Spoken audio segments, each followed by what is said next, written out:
حق المرحبا ملايين. الحقوا يا رجال الحقوا، مرحبا.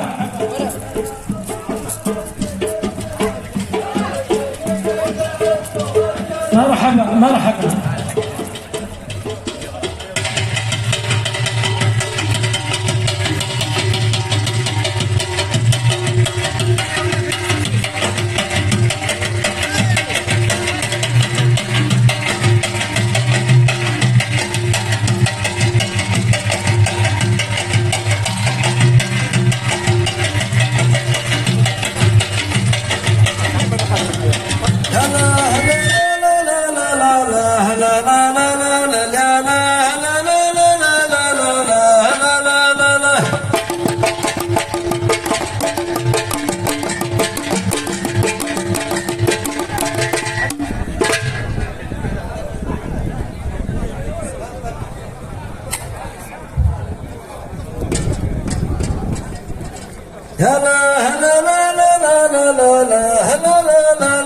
اعطونا مجال بس نشوف المشايخ.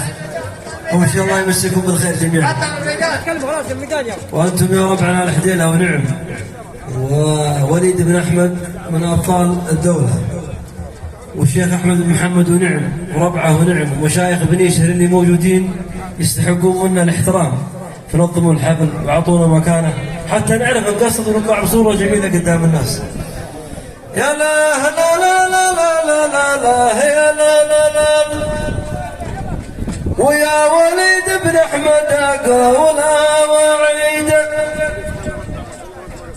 ويا وليد بن احمد اقولها وعيد. الله يعافيكم من الباس يا وليد، عملت في الحد الجنوبي بكل اخلاص، دون الوطن مهمك الموت والرصاص، ولا حسبت جرح غاير وذا وذا.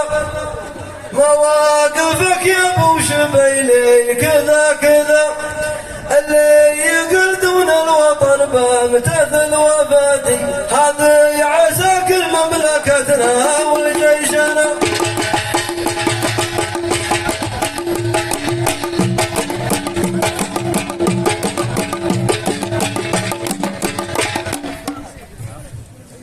يا لا لا لا لا لا لا لا لا لا لا.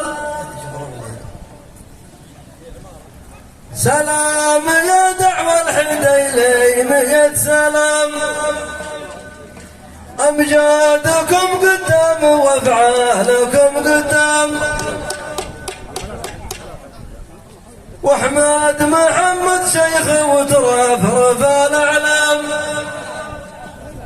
شيخ القبيلة والنعم دومة والمقدام. هذا القبيلة حبها من زمان فات، من وقت وانا مبتدي ساحة الحفلات. ربعي وجمهوري ومركز القلات، ربعي وجمهوري ومركز القلات. ويا وليدنا وذولا العرب حبوك، الله يبارك فيك والله يرحم بوك.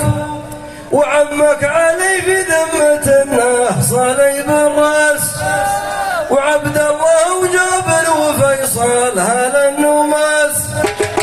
وانا اشهد انك منزل الموجبه يا عون، يا عون يا ابن احمد يا خالد ولد دندون.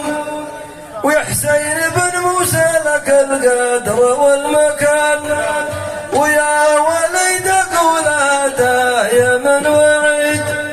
الله يشفيكم من الباس يا وليد، عملت في الحد الجنوبي بكل اخلاص، دون الوطن مهمك الموت والرصاص. ولا حسبت الجرح غاير وذا وذا. مواقفك يا ابو شبيلي كذا كذا، اللي يقل دون الوطن بامتثل وفاتي. هذا عساكر مملكتنا وجيشنا.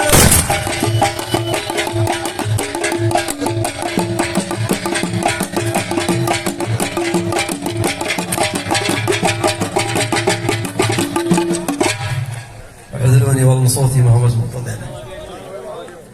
سلام يا دعوة الحديني 100 سلام، أمجادكم قدام وأفعالكم قدام، وأحمد محمد شيخ وترافرف الأعلام، شيخ القبيلة والنعم دوم والمقدام، هذا القبيلة حبها من زمان فات، من وقت وانا مبتدي ساحة الحفلات، ربعي وجمهوري وهم مركز القالات، ويا وليدنا وذولا البشر حبوك، الله يبارك فيك والله يرحموك، وعمك علي في ذمة الناس صليب الراس، وجابر وعبد الله وفيصل هلا النوماس، وجابر وعبد الله وفيصل هلا النوماس، ونشهد انك منزل الموجبه يا عون، انت يا عون بن احمد الخاله والدندون، وحسين بن موسى له القدر والمكان، ويا وليد بن احمد قولها وعيد، الله يشافيكم من الباس يا وليد، عملت في الحد الجنوبي بكل اخلاص، دون الوطن ما همك الموت والرصاص، ولا حسبت الجرح غاير وذا مواقفك يا ابو شبيلي كذا، اللي يقل دون الوطن بامتثل وفادي، هذا